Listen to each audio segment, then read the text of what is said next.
24 மணி நேர ஐசியு, பொதுநல மருத்துவம், எலும்பு முறிவு சிகிச்சை, ENT டாக்டர் சிவகுமார் மருத்துவமனை, சத்துவாச்சாரி, வேலூர்.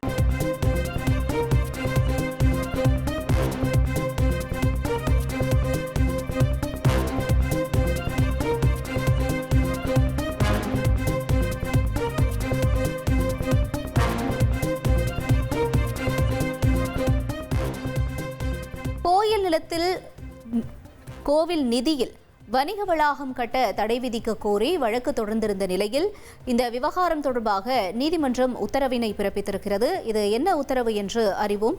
கூடுதல் விவரங்களை எமது செய்தியாளர் சுரேஷ் வழங்கிட நாம் கேட்கலாம். சுரேஷ், வணக்கம்.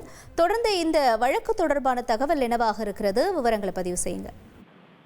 வணக்கம். திருநெல்வேலி நெல்லையப்பர் கோவிலுக்கு சொந்தமான நிலத்தில் கோவில் நிதியில் வணிக வளாகம் கட்டுவது தொடர்பாக 2024ஆம் ஆண்டு செப்டம்பர் மாதம் ஒரு அரசாணையானது பிறப்பிக்கப்பட்டது. அதன் தொடர்ச்சியாக அதே ஆண்டு நவம்பர் மாதம் இந்த வணிக வளாகம் கட்டுவதற்கான டெண்டர் அறிவிப்பும் வெளியிடப்பட்டது.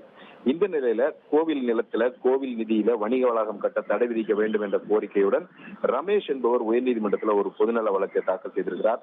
அந்த மனுல அறநிலையத்துறை சட்டத்தின்படி கோவில் நிலத்துல அன்னதான கூடம் கட்ட முடியுமே தவிர வணிக வளாகம் கட்ட முடியாது என்றும், வணிக வளாகம் கட்டுவது தொடர்பாக ஆட்சேபங்கள் எதுவும் கோரப்படவில்லை என்றும் அந்த மனுவில் தெரிவிக்கப்பட்டிருந்தது. கோவிலுக்கு சொந்தமான ஆயிரக்கணக்கான ஹெக்டேர் நிலங்கள் ஆக்கிரமிப்பிலிருந்து மீட்க வேண்டியிருக்கக்கூடிய சூழல்ல, சிதிலமடைந்த பல கோயில்களை சீரமைக்க வேண்டியுள்ள சூழல்ல அவற்றின் மீது கவனம் செலுத்தாமல் கோவில் நிலத்துல சட்டவிரோதமாக உயர்நீதிமன்ற உத்தரவுக்கு முரணாக வணிக வளாகம் கட்ட நடவடிக்கை எடுக்கப்பட்டிருக்கிறதாக அந்த மனுவில் அவர் தெரிவித்திருக்கிறார்.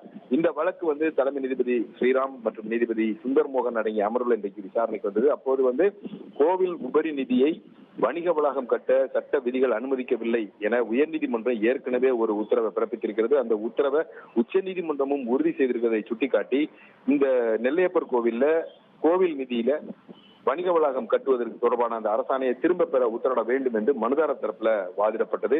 அறநிலையத்துறை தரப்புல இந்த மனுவுக்கு பதிலளிக்க அவகாசம் கேட்டுக்கொள்ளப்பட்டது. இதையடுத்து இந்த மனுவுக்கு பதிலளிக்கும்படி அறநிலையத்துறைக்கு உத்தரவிட்ட நீதிபதிகள் இந்த வழக்கின் விசாரணையை ஜூலை 26ஆம் தேதிக்கு தள்ளி வைத்திருக்கிறார்கள். மேலும் இந்த வணிக வளாகம் கட்டக்கூடிய நடவடிக்கையை பொறுத்தவரையும் அது தற்போதைய நிலையிலேயே நீடிக்க வேண்டும் என்று நீதிபதிகள் உத்தரவிட்டிருக்கிறார்கள்.